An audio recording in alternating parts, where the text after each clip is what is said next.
So yeah, just again, hello and thank you so much for joining us for this, our last webinar for 2024. How quickly has this year gone by? I begin tonight by acknowledging the traditional owners and custodians of the lands on which we meet today and pay my respects to their elders past and present, as well as to emerging leaders. I extend that respect to Aboriginal and Torres Strait Islander peoples. I also thank the traditional custodians for caring for country for thousands of generations. Aboriginal and Torres Strait Islander sovereignty was never ceded. This continent always was and always will be Aboriginal land. Okay. Alex, are you okay if we wait just 5 more minutes? It's just that people are sort of coming in and I don't want them to miss your presentation. Of course. Thank you.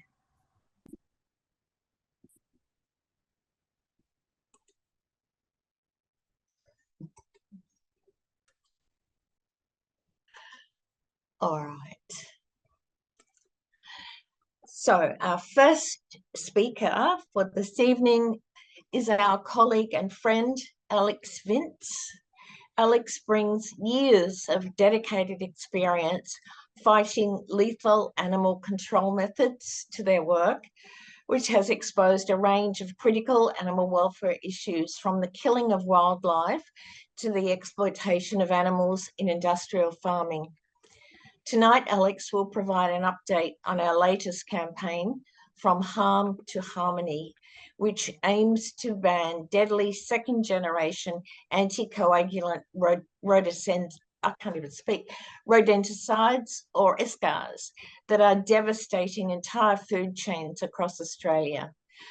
With shocking evidence showing that a staggering number of sampled animals already contain these chemicals, Alex will reveal how SGARs threaten everyone from companion animals to native wildlife and outline the concrete steps we're taking to break this toxic cycle.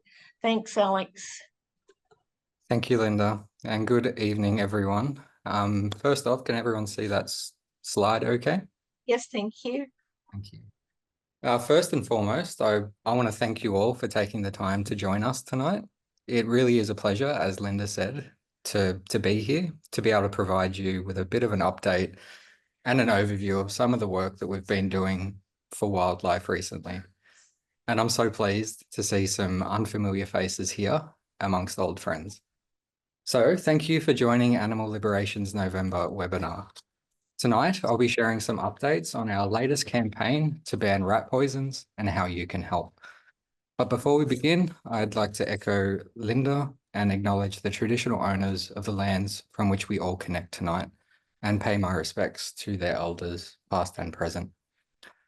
So as some of you may already know, my name is Alex and I run the Coalition Against 1080 Poison. Since 2017, we've been fighting a silent killer that most Australians are unaware of or mistakenly believe was banned many years ago. Our work began by supporting families who lost loved ones to this deadly toxin, but it's evolved into a nationwide campaign for change. And while battling 1080, we uncovered another insidious threat, this time lurking in our own backyards, one that's quietly decimating our wildlife right under our noses. They're widely available online right now, disguised as a simple solution to a common problem.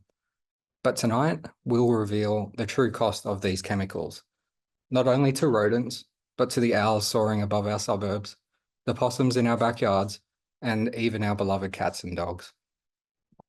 And as Linda said, these deadly chemicals, they have a scientific name that rivals 1080 in its complexity. Second-generation anticoagulant rodenticides. But I'm not going to keep repeating that tongue twister. Like Linda said, we're just going to talk about SGARs tonight. And that simple 4-letter acronym masks something far more sinister. What we're dealing with here are exceptionally potent poisons that were deliberately engineered with a single merciless purpose in mind: to wipe out rodents with ruthless efficiency. And compared to their predecessors, an earlier family of chemicals called first generation anticoagulant rodenticides, or SGARs for short, SGARs are a whole new level of deadly. So this isn't just about a new generation of poison. It's about a calculated escalation in killing power, because the evolution of these poisons tells a chilling story.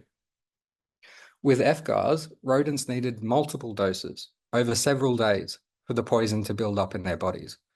But SGARs, a single bite, that's all it takes. One moment of contact with these poisons is often all it takes to condemn an animal to a slow, agonizing death. And this escalation in lethal design from multiple doses to a single fatal bite reveals just how dangerous SGARs really are. They were engineered to turn an animal's own blood into a weapon against itself. Because it's how SGARs kill that reveals their true horror. These chemicals don't just poison. They wage war on the body's most basic survival mechanism, the ability to heal. And this is because SGARs launch a brutal assault on the body's ability to clot blood. Imagine slicing open a hose and watching as water erupts from the cut in an unstoppable stream. Now, imagine that happening inside a living being's body. That's what SGARs do. They turn every heartbeat into an act of betrayal. And with each pulse, blood seeps into places it should never ever go, drowning organs from the inside out. And this isn't only bleeding, it's a complete collapse of the body's most fundamental defense. And unlike the quick release of a severed hose that eventually runs dry, this suffering can stretch on for days, even weeks, as vital organs slowly begin to shut down, one by one. Yet this is only the start. These poisons don't die with their victims. They become part of a far darker legacy. Like a shadow that deepens rather than fades, SGARs accumulate in the bodies of their victims, transforming each casualty into a toxic time bomb. A poisoned mouse becomes deadly prey. A contaminated possum becomes a lethal last meal. And here's the kicker. Each death spawns more deaths, creating an expanding web of suffering that ripples through entire ecosystems, claiming victims far beyond the original target. And this leads to something that scientists call secondary poisoning. But that term hides a devastating truth. And let me show you how it works.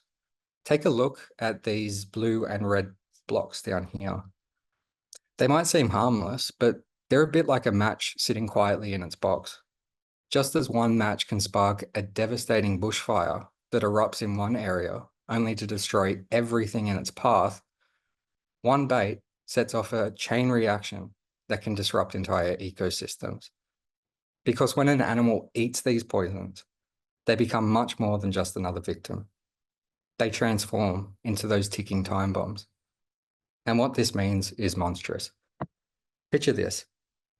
A mouse, already suffering from internal bleeding, moves slowly across someone's backyard. Their movements are labored, making them an easy target. To an owl hunting for her chicks, this mouse seems like the perfect meal to bring home to the nest. But this isn't dinner, it's a death sentence. That single mouse could potentially kill an entire family of owls. This is the horror of SGARs. One poisoned mouse ripples outwards, turning the food chain we were taught as children into a cycle of endless suffering. And nowhere is this tragedy more visible than in our largest and most magnificent birds of prey. So now, let me introduce you to one of the most devastating victims of this toxic cycle, the wedge-tailed eagle. These incredible birds should really be the epitome of freedom. With a wingspan stretching over 2 meters, they were built to be the kings and queens of our skies. Instead, beneath their majestic feathers, they're carrying a deadly secret. And the numbers reveal a terrifying reality. 1 in 4 wedge-tailed eagles can carry rodenticides in their systems, mainly SGARs. Even more horrifying, nearly a quarter already carry enough to kill them. Think about that for a moment and let it sink in. Next time you're lucky enough to see one soar overhead, they could be flying their final flight. It's that ticking time bomb, and the clock is running out. But the tragedy doesn't end with eagles. This crisis extends far, far further. Owls are getting hit hard too. In Perth, over 70% of southern booboks are testing positive for rodenticides, with over half carrying around lethal levels. And closer to home, here in Sydney, the situation is even more sinister. A staggering 92% of tested powerful owls have rodenticides in their system. Every single fatal case was linked to SGARs. But these are far from simple statistics. It's maths that's been made monstrous, because each digit represents much more than just a number. They're real animals fighting for survival. Because when we poison one owl, we don't just lose a single bird. We lose a mother who won't return to her nest. We lose a hunter who can't keep our ecosystems in check. And each loss tears another hole in our web of life, creating ripples that would be felt for generations. And behind each of these tragic losses lies a deliberate choice, the continued sale and use of SGARs. So now let's turn to the culprits that are causing this devastation, the chemicals themselves. Currently, there are 5 SGARs that dominate the Australian market. Of those, these are the most common, and their names, brodifacoum, bromadiolone, and difenacoum, may be unfamiliar and another nightmare to pronounce, but their impacts are unmistakably clear. Take brodifacoum, for example. This stuff is so lethal that just one dose triggers a cascade of internal bleeding. But death is not swift. Victims face days, even weeks of suffering as their bodies slowly break down from within. And here's the truly sinister part. This poison can persist in their bodies for months, even years after ingestion. And bromadiolone is not any better. Living up to 350 days in the liver, it transforms animals into those toxic time bombs. So this is how a single dose of SGARs travels through generations of wildlife, creating an expanding web of suffering that can last for years. And yet, despite knowing these horrific effects, Australia continues to treat these lethal poisons as casually as household cleaning products. What's even more alarming is not just how easy they are to get, it's how they're marketed to families as safe, everyday items. Walk into almost any supermarket in Australia, and you'll find these deadly toxins hiding in plain sight, not secured behind locked cabinets or requiring special permits to purchase. No, SGARs are as easy to buy as bread and butter. In fact, just this morning, I walked into my local supermarket, the same one where parents shop with their children, where families make everyday decisions about what to bring into their homes. There, right between the cleaning products and pet food, I found them, SGARs. The same store selling pet care products was offering lethal toxins that could kill those very same animals. But the packaging is perhaps one of the most disturbing parts. Bright colours and cheerful designs disguise their deadly purpose. Some even feature cartoon characters, making these poisons appear almost playful, and they almost always sit at eye level, with their labels promising effective solutions while hiding their true cost. This isn't just poor placement, it's a dangerous normalization of violence against animals. Because the ease with which I was able to locate and potentially purchase SGARs is really a testament to the urgent need for change. Because this casual approach to selling death has devastating consequences. Think about it. Right now, anyone could walk into any supermarket in Australia, purchase these poisons without question, and set in motion a chain of death that could last for years.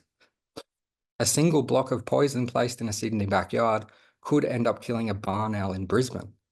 And as this quote highlights, most deaths caused by SGARs occur far from where a bait is first laid.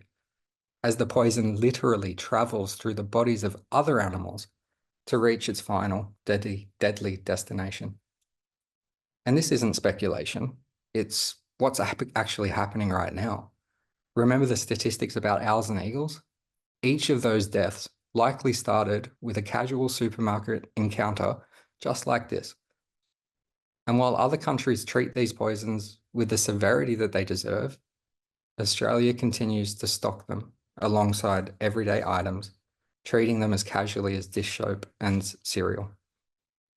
And because the contrast between Australia's approach to SGARs becomes even clearer when we look beyond our borders, as we are in so many ways, especially when it comes to animal welfare, it's like Australia is stuck firmly in the past. While other nations are leaps and bounds ahead of us, we've seen how easy it is to get your hands on SGARs here in Australia. And this is far worse than simply falling behind. It's a choice to ignore the suffering they cause. Take the US, for example. In 2011, their Environment Protection Agency, or EPA, took a stand and implemented sweeping restrictions on SGARs. They banned these poisons from urban areas and restricted sales to certified professionals only. In America, every SGAR must be secured in locked bait stations, protecting children and non-target animals from accidental exposure. Meanwhile, this morning, I could have bought enough poison to kill scores of animals in my area without even showing ID. Canada has shown similar foresight. Since 2013, they've restricted sales to certified operators only. They've also set strict limits on the concentration of chemicals in these products. So they've recognized what we refuse to see, that every sale of SGARs creates ripples of death through entire ecosystems. And they're not just regulations. They're a recognition that protecting wildlife requires systemic change. So the message is clear. While other countries treat SGARs like the deadly weapons they are, Australia treats them like any other product in the pantry. And this isn't only about falling behind international standards. It's about choosing profit over the lives of countless animals. And every day that we delay action, more owls feed poison to their chicks. More eagles take their final flights, and more possums suffer slow, agonizing deaths. That's why Animal Liberation has launched our From Harm to Harmony campaign to ban these poisons here in New South Wales. Because while other countries race to protect their wildlife, we can't wait any longer to protect ours. The time for change isn't tomorrow, it's right now. And to build an irrefutable case for change, we began with evidence. The nationwide audit of local governments that I discussed back in June has revealed some shocking patterns of dependency on poisons. And the results are really quite startling. In New South Wales, more councils rely on SGARs than use 1080 poison, a substance so infamous for its devastating impacts on wildlife. So this widespread adoption of SGARs by local governments shows how deeply these poisons have become embedded in management practices. But this audit is more than just collecting data. It's our roadmap for change. We think of it like having a GPS for our campaign. We now know exactly where to target our efforts for maximum impact. And every data point represents an opportunity for change, and every statistic is a chance to protect more wildlife. And this evidence forms the foundation of our campaign, transforming abstract numbers into a compelling narrative about the urgent need to break this toxic cycle. So while our audit has revealed the scale of the problem, there's hope on the horizon. In the time since I spoke at one of our webinars, we've seen remarkable progress. While Tweed Council emerged as a leader in the fight against SGARs, they're no longer standing alone. Albury City Council is committed to phasing out these deadly poisons by the end of this year, recognising their devastating impact on wildlife. And in a related victory that we'll return to soon, Parramatta Council has discontinued the use of 1080 poison, acknowledging its marginal benefits don't justify its cruel impacts. So these decisions are much more than policy changes. They're proof that when communities understand the true cost of these poisons, they choose to protect their wildlife. So this is about more than removing SGARs. It's about reimagining how communities can coexist with wildlife. And these success stories prove that change isn't just possible, it's already happening. So building on that momentum, we've expanded our campaign to create statewide change. Our petition, supported by Greens MP Abigail Boyd, represents a crucial step towards banning SGARs across New South Wales. Abigail has already taken action by delivering a motion in Parliament supporting our campaign, a significant milestone that really demonstrates the growing political recognition of this urgent issue. And for months, we've been engaging with major retailers, presenting evidence of these poisons' impacts and urging them to remove them from their shelves. And while these discussions continue behind the scenes, it's clear that we need to amplify the pressure. So we're developing new tools that will soon enable supporters to send their own messages directly to those retailers. And a key feature of our campaign that's live right now is our reporting portal. This online tool allows anyone in Australia to document where they find these poisons in their communities. Whether you spot SGARs in your local supermarket, hardware store, or online, every report helps us build a comprehensive picture of how easy they are to get. And this data is crucial for our work. It helps us identify more priority areas for action and provides concrete evidence when we speak with decision makers. So all of these resources, including the reporting portal and some more comprehensive information about SGARs, are available right now on our website. You'll be able to find the link to that webpage in the chat box. Every signature on our petition and report you submit brings us closer to breaking this toxic cycle. So the evidence that we've shared tonight is as clear as it is devastating.